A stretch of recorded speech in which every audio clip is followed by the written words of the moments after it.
संपत्ति के अधिकार, जमीन के कागजात और कानूनी दांवपेच, सच में ये सब सुनने में बहुत भारी लगता है।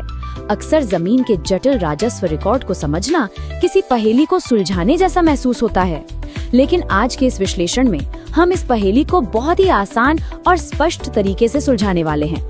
हम जमीन से जुड़े कुछ सबसे महत्वपूर्ण दस्तावेजों की गहराई में जाएंगे, विशेष रूप से खानाकाश्त और जमाबंदी जैसे शब्दों के पीछे छिपे अर्थ को डिकोड करेंगे। याद रखिए, ये केवल कागज के टुकड़े नहीं हैं, ये वो रिकॉर्ड हैं जो तय करते हैं कि जमीन पर असल में किसका अधिकार है और कौन उस पर वास्तव में काम कर रहा है। तो चलिए इस दिलचस्प सफर की शुरुआत करते हैं। आज के इस विषय का रोड मैप बहुत ही सीधा है। नंबर 1 भू राजस्व रिकॉर्ड, नंबर 2 जमाबंदी के 3 स्तंभ, नंबर 3 खानाकाश्त को समझना, नंबर 4 गिरदावरी यानी कब्जे का रिकॉर्ड, नंबर 5 खेती बनाम वास्तविक स्वामित्व और अंत में नंबर 6 अलग स्वामित्व अधिकार स्थापित करना। चलिए आगे बढ़ते हैं।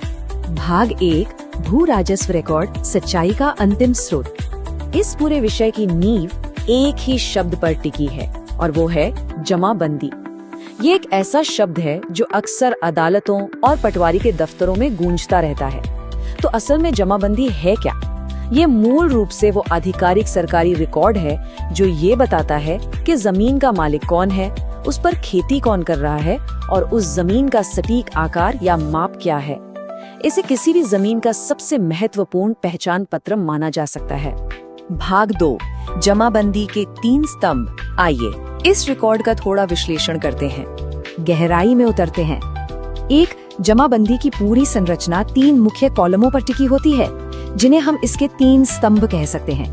पहला कॉलम है स्वामित्व का विवरण, जिसमें उन सभी लोगों के नाम होते हैं जिनका उस जमीन में हिस्सा है, यानी असली मालिक। दूसरा सबसे महत्वपूर्ण कॉलम है कब्जा और खेती, जो यह बताता है कि जमीन का सक्रिय रूप से उपयोग कौन कर रहा है। और तीसरा है भूमि का विवरण, जिसमें जमीन की सटीक पहचान होती है, जैसे खसरा नंबर, किला नंबर और जमीन का कुल क्षेत्रफल। ये तीनों मिलकर किसी भी जमीन की पूरी तस्वीर पेश करते हैं। भाग 3 खानाकाश्त को समझना, यानी खेती का कॉलम। कानूनी भाषा अक्सर जटिल लगती है, लेकिन अगर इसे तोड़कर देखा जाए तो ये बहुत ही सरल है। खाना का मतलब होता है कॉलम या बॉक्स, और काश्त का मतलब होता है खेती या कल्टीवेशन। तो खाना काश्त का सीधा सा अर्थ हुआ खेती का कॉलम।